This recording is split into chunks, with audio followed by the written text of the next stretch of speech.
puck dropped on another NHL season yesterday, but Detroit had to wait until today to get in the action. The Wings on the hunt for a 24th straight playoff appearance, opening up the season against the team that knocked them out of the first round last year, the Boston Bruins. In the coming days, the Tigers will be back here at Comerica to clean out their lockers. And with 7 players entering free agency, next year's team is expected to look a lot different. Scoring just 2 goals in 3 games, the Wings are definitely feeling some major pressure heading into Game 4. But the good news is Henrik Zetterberg back on the ice again today. He was skating with the team and will be a game-time decision. But captain or no captain, the Wings definitely need to find a way to score. The Lions are getting ready for an NFC North matchup with the Vikings this weekend, but Calvin Johnson is not.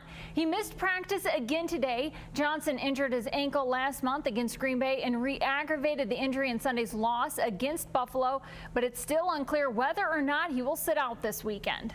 With Swan Valley and Lansing Sexton ranked number 1 and number 2 in Division 4 in football, this Friday's district championship featuring the two might very well have the feel of a state championship game. Well, week 3, we saw Calvin Johnson go down with an ankle injury against the Packers. 2 limited games later, and a re-aggravation of the injury against Buffalo in week 5. Megatron had been sidelined ever since. But good news out of Allen Park today. Johnson himself announcing he will play this Sunday when the Lions host Miami.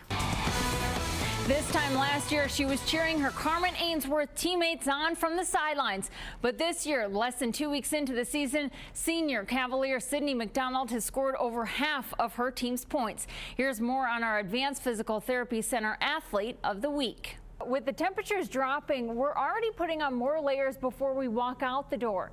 But what about when we walk in the door? With winter approaching, you can bet people are preparing. ABC 12's Emmy Lucas is live in Frankenmuth. Emmy, how are the crowds out there right now?